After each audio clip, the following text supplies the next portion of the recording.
welcome to this week's Good Work Show. We are excited because it is getting ready to be Giving Tuesday. So you got 2 days? Yes. Right? No, 2 days. Yes, 2 days. Today is like the rest day of the weekend, right? I don't think Sunday is a day. So we already had Black Friday. It's a day of rest. And we had Small Business Saturday. Right. So Sunday you recover. Sunday is the recovery. I feel like they tried to do a Sunday though. Was it like pet giving day? I don't know. What would you give a pet? No, I mean like, you support the organizations that like ASPCA or something. Oh, well, those commercials, apparently you support those every 25 to 30 minutes if you're watching cable. When you hear the song come in, Sarah know McLachlan. Or you just hear the tone of voice every day in America. Yeah. That's true. You know what's coming next. I don't know if that's the thing. But anyway, I felt like they tried to do Sunday a day. And then Monday, obviously, is Cyber Monday. So that is the time where you need to buy everything online. But then Tuesday is the day that everybody needs to be paying attention because that's your day to not think about yourself or the gifts you're going to give your family members or friends. It's the day that you get to give back to your community in ways that you probably hadn't thought of before. So Giving Tuesday is coming up. And because this show is all about nonprofits and the nonprofits that we have in our community, we could not do the show without highlighting Giving Tuesday. So we have in the state of Georgia Gives, and it always, well, not always, but for the last couple of years, as it always has fallen on Giving Tuesday, there's an entire website that's just dedicated to organizations that you can look up. And I guarantee you, there's got to be like all of the ones that have been on the show. I'm pretty sure everybody we've ever spoken to is on this website. So we'll look it up. We'll just make sure that the website that I think it is correct. Georgia Gives? GA Gives. GAgives.org. So that is going to be an awesome tool for you if you want to support organizations that are serving the state of Georgia. There it is. Look at it. There you go. Yes. Now, I'd like to point out that, yes, we have a lot of Good Work Show guests that are probably registered there and you can give there. But there is one special organization that is near and dear to our heart that that is registered there. Yes. If you so choose to give, it would be Goodwill of North Georgia. And so, now make sure, yes, because it's in the entire state of Georgia, that you absolutely, look for Goodwill of North Georgia. Yes. Not that we don't. We play nicely with our fellow Goodwill. But we know that folks listening to us want to donate to Goodwill of North Georgia. Because that's where they live. Exactly. Yes. So we just urge you to make sure that you're giving to the Goodwill that you intended to give to. That's right. And by the way, this is also a super, super cool day for us on Giving Tuesday because it will coincide with the launch of our new campaign. So, Yay. yes. So we have a new advertising campaign that is talking all about one thing that you will want to know. If you have ever donated, shopped, or know about our mission, supported our mission, volunteered, been a benefit of our mission, you have gone Goodwilling. Yes, you have. You It's didn't a even know verb. it. You didn't even know it. Yes. So like you have Googled something, you have Goodwilled. And so hashtag Goodwilling is one thing that we want you to take advantage of. So if you're going to make a donation, it would be great. Share it with your friends and use the hashtag Goodwilling. Go Goodwilling at some point. So you can do that by making a donation, right? You just made one recently. I have made lots of donations for summer.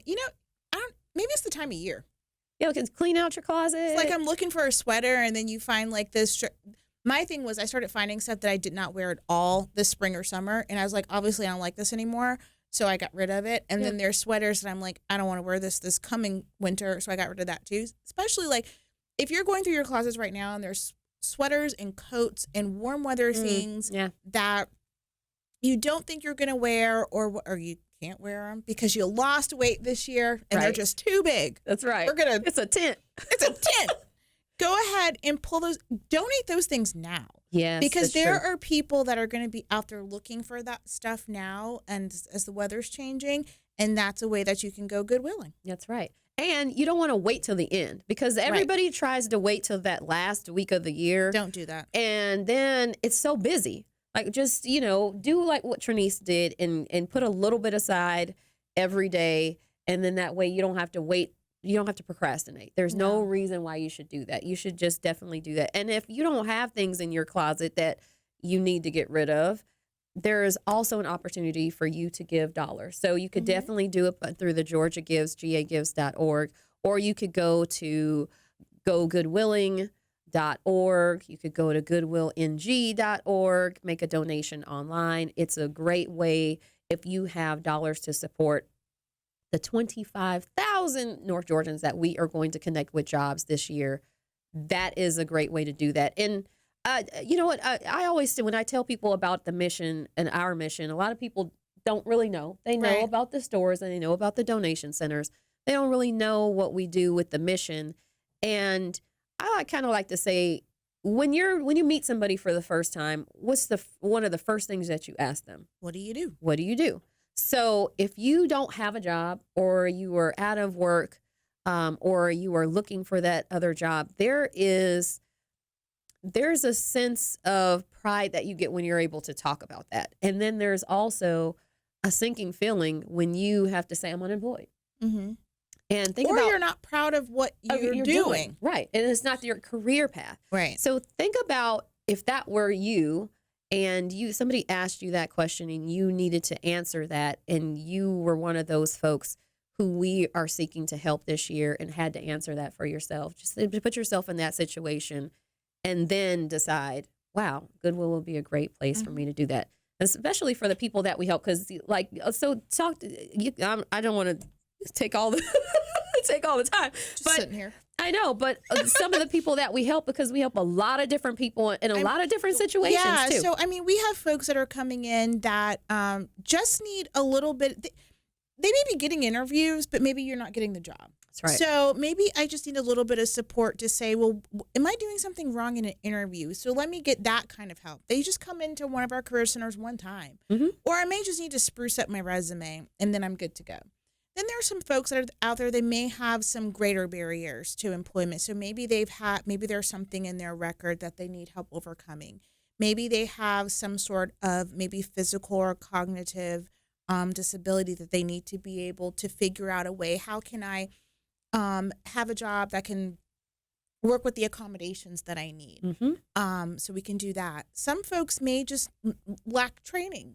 That's right. They're like, I just don't necessarily have the skill set to be able to get a job that I want or a job that's available. So then we have training programs where, and I think is not one of the cooler things that we do, but I think it's really great that our folks on our mission side are actually looking at our community to say, what are the jobs that are available? What are the industries that have need for workers? And we train people to those jobs. So we're not bringing people in and selling them wolf tickets to say, we're going to train you to be a astronaut. And there's like 5 astronauts. We're not going to train you to be, we're going to train you for jobs that are available right here in our community. That's and then we're going to work with you to connect you with those positions that, through our partnerships with people that are hired. We work with more than 5,000 partners every year to connect people who come into our career centers looking for work. So there's a lot of hand-holding and a lot of support that goes along with all the folks that we're serving. So we saw 50,000 people come through last year. So these are people that just came into the career centers, and then 25,000 of them, we were able to help connect to jobs, and it might have been more. They just didn't tell us, and that's fine too. Yeah. As long as we get them on that right path and help, and that's what we're here for. But all of that is made possible by the fact that you're cleaning out your closets. And for those of you who don't have things, have room in your closets or somewhere else in your house, you can go and buy some really cool stuff at the stores, because people are obviously turning those things over. You can find some really cool things. And then there's a couple locations that you should go to that I just dropped some stuff on. That's right. Yes. So if you want to take advantage of what Trenise has got in her closet, then you better jump on that. But all of that goes to the fact that whatever point you are, whether you're a donor, a shopper, or you're a job seeker, or someone who is supporting what we're doing with our mission, you are going Goodwilling. So we encourage you to go Goodwilling on Giving Tuesday, which is December 3rd, and every day after that for the rest of your life. Forever. Forever. Never stop. That's right. So people should be on the lookout, though, on Tuesday morning, right? Be on the lookout for So if you're something that says Goodwilling on it or the Goodwill logo.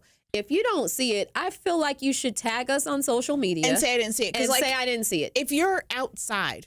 You should, yes. On Tuesday morning-ish, you should see something.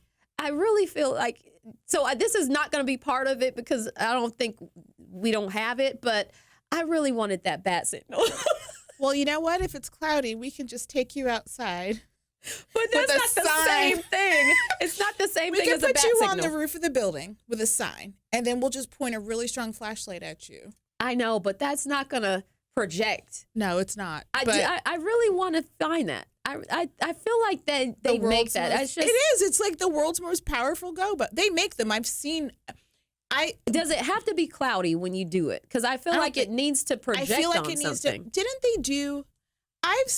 I'll have to show you something. I have to think about it. We need a Goodwill bat signal. If anybody can figure out how to do that so that we can project the Goodwill logo. So when we need donations, we turn it on. Everybody knows. Okay, really fast though. We've got guests coming in today. We do have guests coming in, and they're also, and these are great organizations you could support on Giving Tuesday. So we have Mandy Crater, who is the executive director for HomeAid here in Atlanta. She's going to come on. And then we got a mother-son duo. Yeah, Debbie and Jonathan Brilling from the Auditory-Verbal Center. They're going to come on and talk about the work that they're doing. And like we said, all of these organizations are on our Giving Tuesday website. So give, donate, support. Once you hear what they have to say, you're going to want to anyway. So that's right. So stay with us after the break.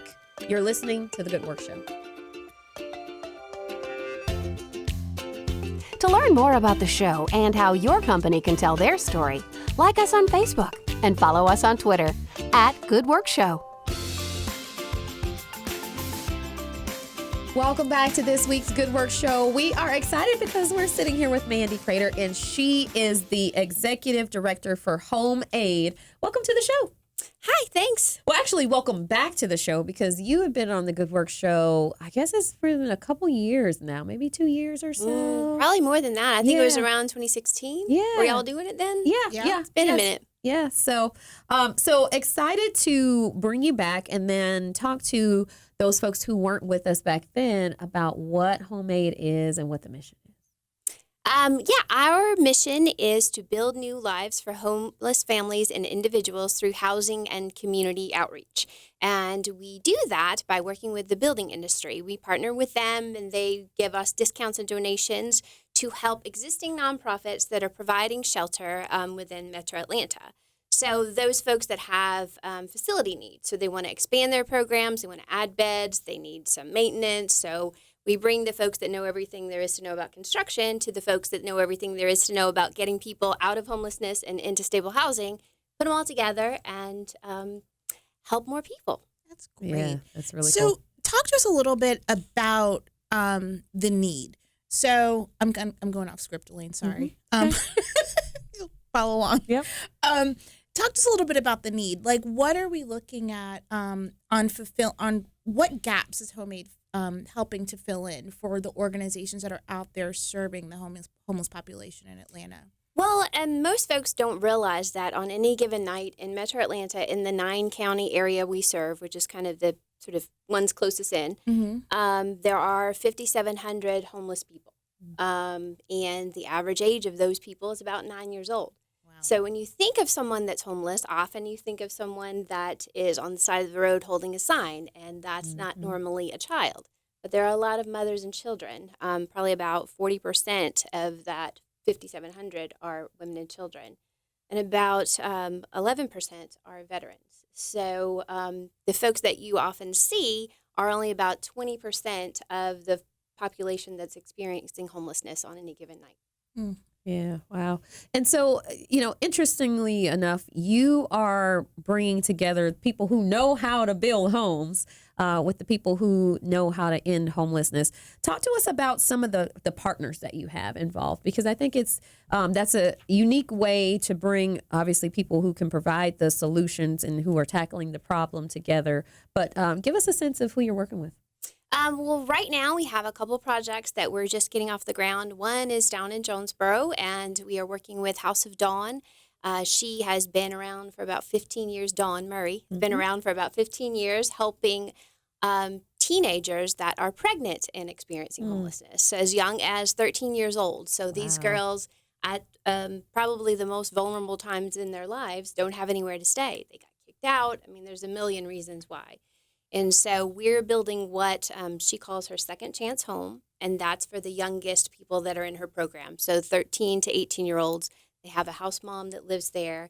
We're partnering with Night Homes to do that. They're a pretty big builder on the south side of town. Their office happens to be a couple miles down the road, and they have a few subdivisions, and it's right in downtown Jonesboro. And we're actually adding 10 beds, 5 for the moms, and their children will stay in the same room as them. Cool. That's fantastic. Yeah.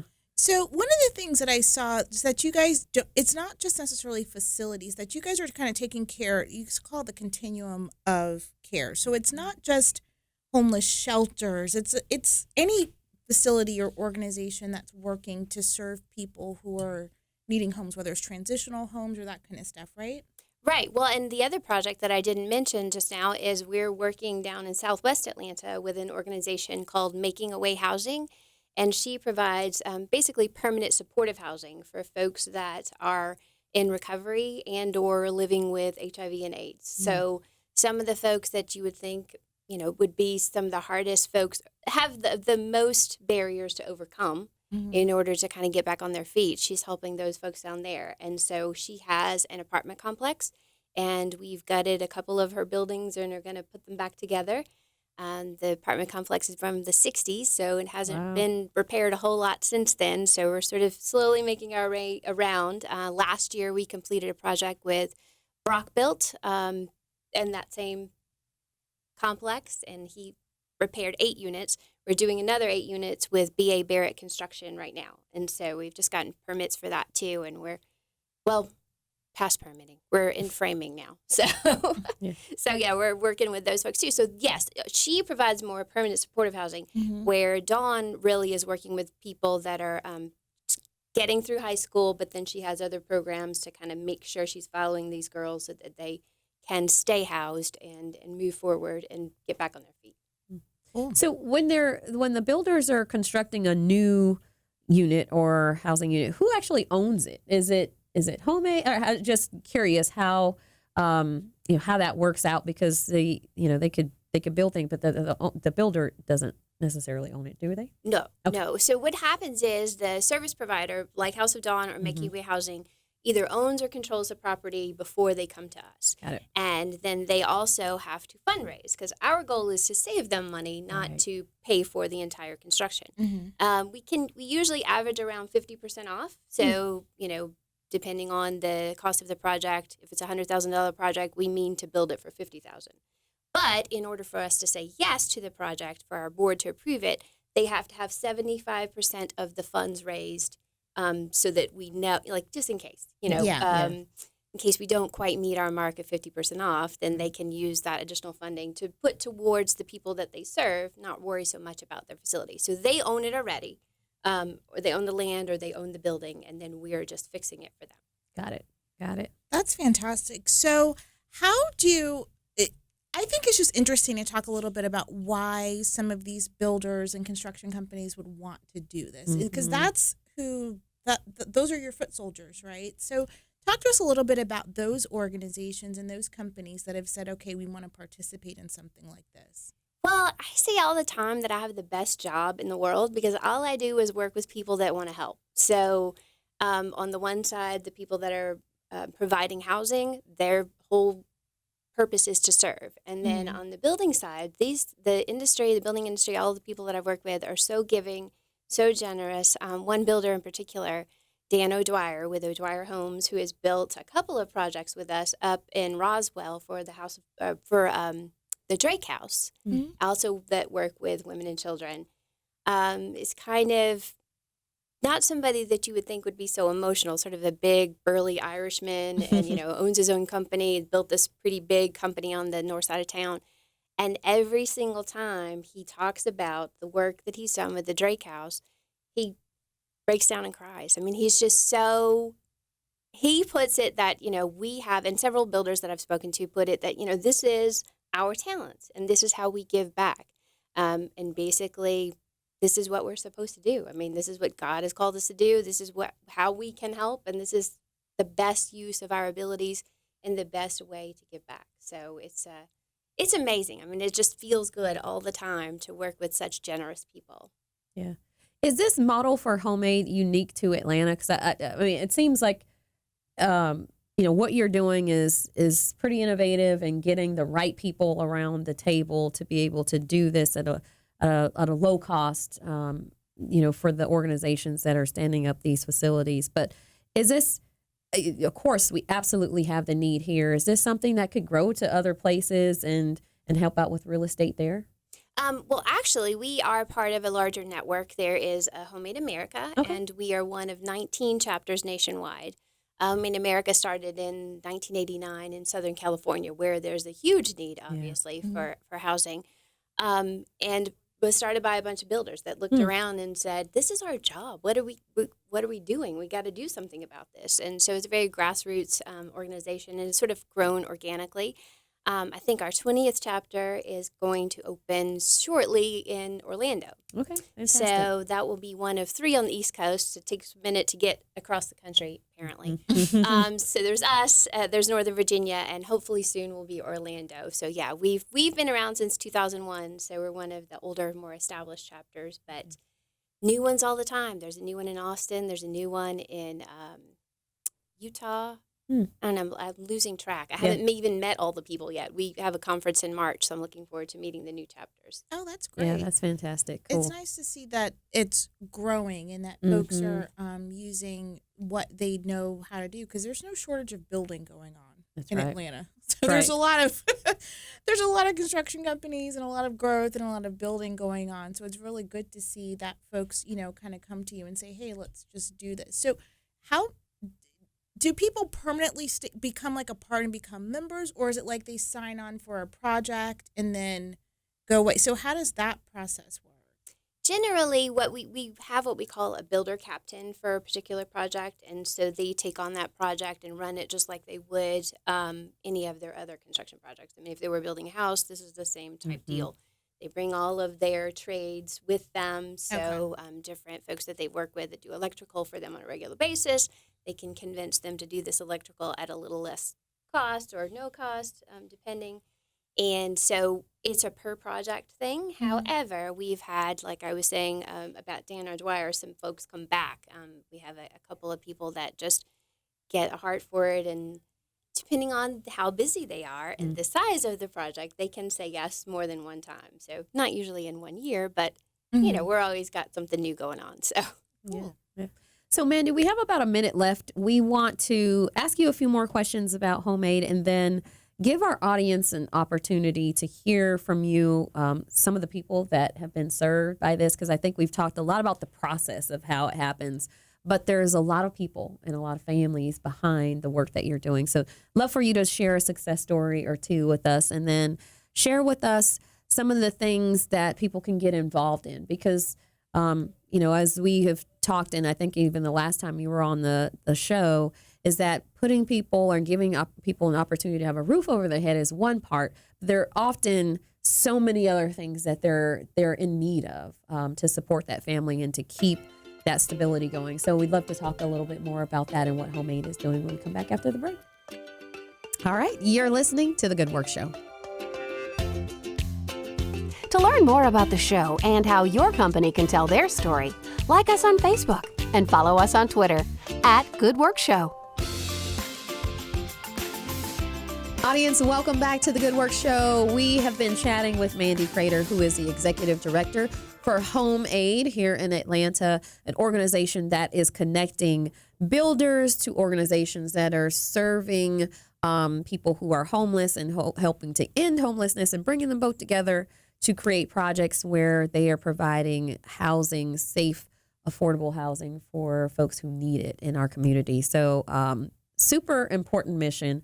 We talked about the scope of homelessness in our area, particularly in 9 counties in Metro Atlanta, and some of the projects and some of the partners that you've been working with on there, on the housing units. But we also talked about some of the people, because there are lots of families and children even beyond just the numbers. And so love for you to share a success story or a story of someone who has benefited from the connections that HomeAid has been able to make with the builders and the organizations that are supporting homelessness. Well, we were talking about House of Dawn earlier, and we have a story of a young woman named Sarah, and she came to House of Dawn when she was 20. As I stated, they kind of have progressing programs, so she's a little older. She was more in their transitional program. But depressed, sort of hopeless, what am I going to do? I can't, I'm not sure what to do, just how is this going to work out? She was enrolled in the program. She was able to get her GED and enroll in college. They helped her fix her credit, and she's working on getting her own apartment. She left. She said, I'm a smarter person. I'm a better parent, and it's all because of Dawn, and it's all because of the space that our builders provided her to have a safe place to call home.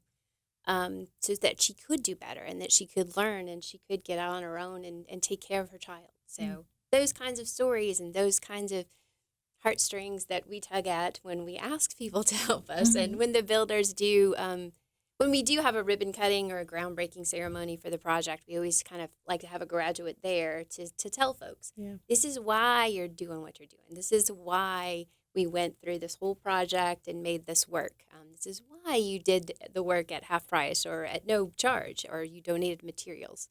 It's important, and you're helping real people that need help, that really just need a little bit of help. Not so much starting from scratch, but just some support to move to their next place in life. Yeah, and that's so important, because sometimes people feel like the problem is so big. It's like homelessness, this big, huge problem that people have been trying to solve since seems like the beginning of time. But then just recognizing that everybody has a little piece, so you don't have to do everything. But I can paint, so what can I do as a painter to help, in this whole microcosm of issues or whatever, and that, so giving people their little piece of it, I think, is really important. So talk to us a little bit about your overall impact. So you guys have, how many projects do you typically have going on in a year? And then what are the outcomes? Like what have you done? Sing your praises. So you have the floor to tell everybody all the great stuff that y'all have accomplished. Well, actually, 2019 has been a banner year for us. We normally do 2 or 3 projects a year, and we're a very small organization. There are 3.5 people that work at HomeAid. We're very excited because we have the third person joined us in January. So we have used to have 2.5, now we have 3.5. But we have this year done 5 projects that have added or preserved 113 beds in the overall system. So that was a really big deal for us. I mean, I'm not sure that we passed 100 before. So it was banner year. And besides the larger projects that we do volunteer days. So we have what we call care days, and that's often also with the building industry. But you were talking about painting. Most folks can mostly paint, and so we can have volunteers do that kind of stuff, or help with yard work. So we find just more cosmetic and sprucing up kind of tasks. But we have done much larger things for care days too, just depending on the skill level of the group that we bring. But we did 17 of those this year, which is also a big deal, because normally we try and just do one a month. My staff laughs at me when I say that, because that's never exactly what happens. I always say we're going to do 10 care days, and we do 15-ish, 12-ish. But this year we did 17. So we're breaking our own records. And actually today, right this minute, in fact, we're working with Bank of America to put together what we call care kits. So these are just hygiene kits, soap, toiletries, that kind of thing. So we'll do 1,200 of those this year, and overall we've done around 6,000. We do that kind of every year. And then finally, the last thing that we do is, I think the last thing that I talked to you about a few years ago was we have what is called our Essentials Drive. So, as I was stating, a lot of the people that are experiencing homelessness are mothers and children. Mm-hmm. So every year around Mother's Day, we collect diapers and wipes because those are not items that are supported by any safety nets. I mean, you can't use SNAP to go buy diapers, but they are necessary. So that's why we call it essentials. Mm-hmm. And we collect those through just a community-wide effort, just a big drive, and anybody can participate. And we collected, not say this wrong, about 235,000 items, Wow. and delivered those to about 25 different service providers, some of whom we'd work with, and then some of whom that we're trying to get to know and just help out.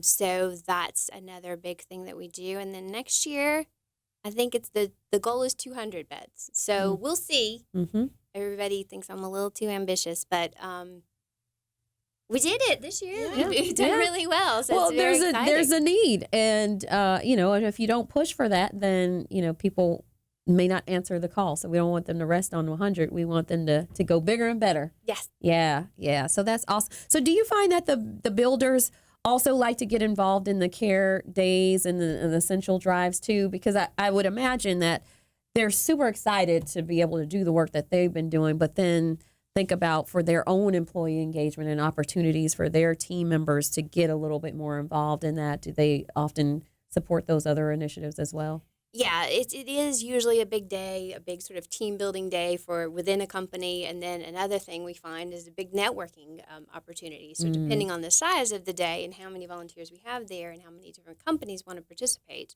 you could be working with a builder that you've been trying to meet with, but you just happen to be painting beside them this day. And you've been trying to figure out a way to connect, and now you're connected because you're both helping. And so it's a very rewarding thing, and also can be a good way to get to know folks. Yeah. Great. So I feel like people are listening and now they're saying, well, this sounds really cool. I want to help. So it seems like there's a couple of different ways to get involved. So you're a builder, or you're a service provider that might need some help, or you're a volunteer and you want to do some stuff. So talk us through maybe a little the different ways that people can connect. So maybe we can start with maybe there's a construction company out there that says, okay, I want to support or want to help. So how do they get connected with you? Just go on our website and just let me know. I mean, there's a sort of a comments section, just like most, and then just say, hey, I'm a builder and I want to get involved, and how do I help?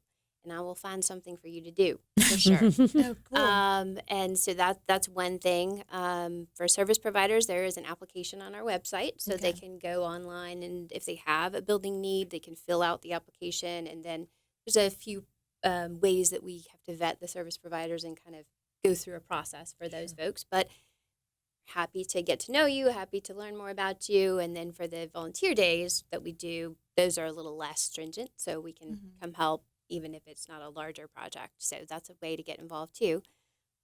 Giving Tuesday is coming up. So Yes. that's December 3rd, and whoever wants to can just click the donate button on our website and help us out there. So if you're not in the construction trades, you're not a plumber, you're not an electrician, you're not a builder, you can certainly donate that way and then help support us. Actually, most of our funding comes through the building industry as well. So closing attorneys, bankers, just anybody that touches the industry that is generous helps us out and keeps us going.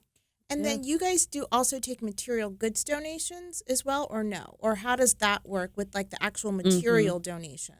We do, but it's a per project thing. So we don't really take them and store them. So we don't have like a place to So keep. don't show up with a box of tile. No. Yeah. Or lumber, right? Or lumber or anything Most like of the stuff we use is very heavy, like you were stating, and so we don't have, and large, so we don't really have a place to put them, until it's time for a project. But in that regard, I mean, we've got 2 projects we're working on right now, and we need some of everything. We're just getting started, so we need cabinets, we need countertops, we need brick, we need... So is that something, too, that those folks can contact you on the website and say, because do you usually have something going on?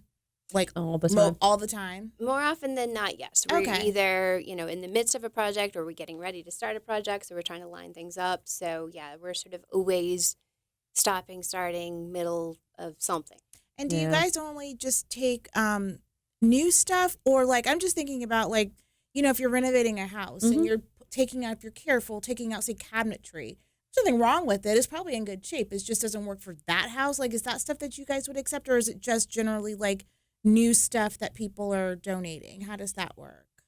More often than not, it's new materials. Okay. However, we have used, one of the things that we're using right now is Fisher Homes was switching the appliances in their model homes. Okay. And so they were able to donate those appliances to us to be able to be used in these couple projects we're working on for Making Way Housing and for House of Dawn. They were just in a model home. They weren't even used. And so they're brand new appliances, and we were able to carefully take those out, like you said, and be able to reuse them. So it's a little bit of both. Yeah. Okay. Yeah. Cool.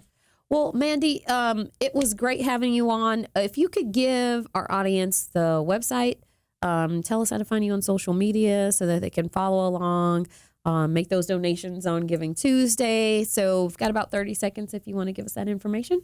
Well, our website is homeaidatlanta.org. So that's the main way to connect with us. We're on Facebook, we're on Twitter, we're on Instagram. Yeah, we're on LinkedIn. That might be about it. But yes, they can go on our website and donate as one of the main ways to help us out. All right. Wonderful. Well, thank you so much for coming back on the show. We appreciate it. And thank you to all of the partners that you are working with and your team over at HomeAid. It's a worthy cause and a great mission. Thank you. Thank you so much for having me. Absolutely. You're listening to The Good Work Show. To learn more about the show and how your company can tell their story, like us on Facebook and follow us on Twitter @Good Work Show. Audience, welcome back to The Good Work Show. We got a full house with us today. We are sitting here with Debbie and Jonathan Brilling, who are both from the Auditory-Verbal Center. And you are not the first time on the show, so welcome back. Well, thank you. Absolutely, yes. And Debbie is the executive director, and Jonathan is the community outreach coordinator. So we're so glad that you could both be here today and share with us a little bit more about the organization. So, like I mentioned, this is not your first time, but we want to go back and remind our audience who were with us before, or for those folks who had never really heard about the Auditory-Verbal Center, to really get an understanding of what you do and what your mission is. So take us a few minutes to run down that for us. Sure. The Auditory-Verbal Center is a nonprofit. We're a center, not a school, where we teach children starting as young as 2 months old up to about the age of 5 or 6. So it's an early intervention family education program. So we're teaching mild to profoundly deaf children how to hear and speak without the use of sign language or lip reading. So they become independent communicators. When they graduate from our program, they are age appropriate expressively and receptively to a normal hearing child, mainstream in a regular classroom by the time they're 5 years old, entering kindergarten. So it's pretty amazing. We also do audiology. So we do your newborn screening, diagnostic testing, dispensing of hearing aids for anybody birth to seniors, and then cochlear implant mapping for adults. So talk to us a little bit about why you do what you do. So, there's a lot of, I think the last time we were here, we talked a little bit about there's kind of two sides to this coin when it comes to talking about children who are experiencing hearing loss or were born that way on, well, what's the right course of action? What do you do? And some people have a very strong feeling about one direction, and there's the other side. So talk to us a little bit about the path that you all have focused on as a part of the organization and why. Sure. I know that was a bigger question than it sounded like, right? So, no, it's a good question. Ultimately, it's about parents' choice. 92% of your kids born with a hearing loss are born to hearing parents. So parents' choice has to be factored into what is the best option, mode of communication for my child and for my family. In my case, it was spoken language. I wanted to teach my child spoken language so that both my kids could be independent communicators living life to the fullest. Our program works for early intervention because the auditory cortex of your brain needs to be stimulated and sounds inputted at a very early age. The window of opportunity is about 4 or 5 years of age. After that, you need more of a visual. So again, our philosophy is to raise a child in a natural environment, have the parent be the primary role model, teach the parent how to do this at home, and teach spoken language to the child. Once they graduate from their program, they're more than welcome to learn sign language or any other mode of communication. But when you're in our program, we take that visual away so that the parent or so that the child can learn to understand spoken language and put meaning to the sound that they hear. And let me just touch in on that. So, she mentioned that she wanted her children to go through the program. So I am one of the graduates of the program. My sister and I were both born profoundly deaf in both ears. So without this organization, I would not be sitting here talking to you. So think about it like this. Imagine what your life would look like if you could not hear anything. If you are born with a hearing loss, you wouldn't hear the sounds and you would not be able to speak. Most of your listeners would not even be able to hear this conversation going on.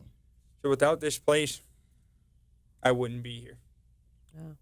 So, I mean, to me, this is a super remarkable story. I mean, you, Jonathan, and your sister, you mentioned, being born with the hearing loss. And now, I mean, you're sitting here doing an interview, and obviously, Trenise and I don't know sign language. I know a little bit. Probably wouldn't be that great at it, but you are able to have this conversation and do this interview. I mean, speak to how much I think you feel like you've gained, or what what is it about this pathway that draws you to it, and then one, of course you get to work with your mom, but then two, this is now your career. You're the community outreach coordinator, so you are not only a face and an advocate for the organization, but you're also there to bring more people in. So I mean, there's obviously for you, this is a good path, and you want to provide it for other kids. Yeah, this has definitely become my passion. My mom really did a great job giving my sister and I the life we have. Good job, Mom. Yeah, I know, Despite right? the struggles, because we were very difficult kids, mostly me. My gray hair. No, without her dedication to it, I would not have the life I have. I wouldn't have had the friends I have. I wouldn't love motorcycles, the sound of cars. I wouldn't have gone to military boarding school. I went to Riverside Military Academy, and without this, I would not have had the opportunities I do now. My passion is being in front of people. I love getting on a stage and sharing my story and wowing people that, did you know I'm actually deaf? What? Okay, so that's what we do. We're giving lives for these kids, for them to be able to understand language and have any opportunities they want. So for me, being in this role has really allowed me to mentor other families and show them what this route looks like and what the child can achieve going through the program. Yeah. How much does technology play in your ability to hear? So I wear a cochlear implant. Depending on your degree of hearing loss, you get a hearing aid or a cochlear implant. But when you first put on your hearing aid or a cochlear implant, you cannot expect it to work right away. The sound coming in is not natural, and a child that's born with a hearing loss is not going to understand what's going on. So when you go through the program doing the teletherapy, you got to teach what that sound is that's coming in. So we got to teach them to detect the sound, identify it, discriminate it, and then they'll comprehend it. So it's not as simple as you've seen those adorable, cute videos on Facebook where that child is getting the sound turned on. It's incredible to watch it because that child is hearing something. But what they're hearing is not true sound to what we hear now. So you got to go through the process. And now I can tell you the difference between a violin and a viola, or each woman's voice sitting here. I know exactly who's talking because they teach you what that sound means. That's really interesting. Yeah. And just thinking about because I don't know if I would know the difference between a violin I and a know. I was viola. gonna ask, well, what is Like it? a violin and a cello, maybe, but A violin and a guitar, I can tell you that one. There you go. Or a drum. Yeah, I got you. But to think about that's this person's voice versus that person's voice, and how do you do that discernment? You don't think about the fact that, yes, at some point we had to learn how to do that. Absolutely. So that's really interesting. So, let me tell you, when you get access to sound, be it hearing aids or a cochlear implant, we treat you as if you're 1 day old. So then we're teaching you the same way that a normal hearing child learns to hear. And that's how we close that gap between hearing age and chronological age. Once you've closed that gap and you're age appropriate, then you're learning as you go. Wow. That's really cool. Yeah. So talk to us a little bit about so what do people do when so how does this work? So people come into the center,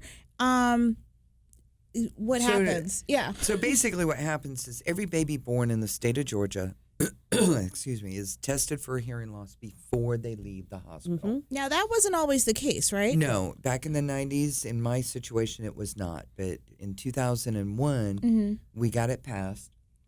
And so now they're testing every baby at birth. The goal is to have you go get retested within 30 days, 1 month, get a final diagnosis by the time you're 3 months old, and into some kind of intervention by the time you're 6 months old. That's called the EDDI program, and it's a statewide movement. Once you've been diagnosed with hearing loss, you get yourself fitted with hearing aids. Depending on the degree of the loss, mild to profound, if you're severe to profound, you'll get a cochlear implant, but not until you're a year old. But you don't want to waste any time. Get those hearing aids on, get it into some kind of program. If you choose the Auditory-Verbal Center, which we are the only center of its kind like this, where we are not a school, we're a center in the state of Georgia. I've got an office in Macon, and now I'm doing teletherapy, by the way, which is awesome. So we're reaching out to all kids, regardless of where they're at. You would come for 1 hour a week, do therapy with my therapist, and we educate the family on how to do this at home so that they are the primary role model, and they continue doing this at home every day. So then you're going to be in the program 2 to 5 years until you graduate. Wow. So we are coming up on our last minute, but I think it's important too, because we have really talked about an avenue that I think probably a lot of people didn't even know that Auditory-Verbal Center existed, but then also the work that you're doing and how transformative it is, especially for folks like your son and your daughter, who you pretty much have changed their path in life. So I'm sure there's a lot of people who are interested in learning a little bit more and maybe even supporting the work that you're doing. So in the last 30 seconds or so, tell us how we can learn more and how they can plug into the work. So you can find us on our website, which is www.avchears.org. Then we also have social media on Twitter, Facebook, LinkedIn, and Instagram. So you just look up Auditory-Verbal Center, Inc.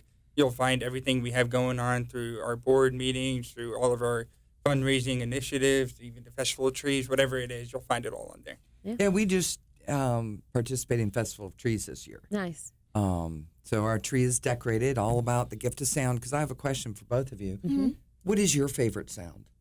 What sound would you miss if you were born deaf? Ocean waves. Awesome. That's a good one. That would be mine.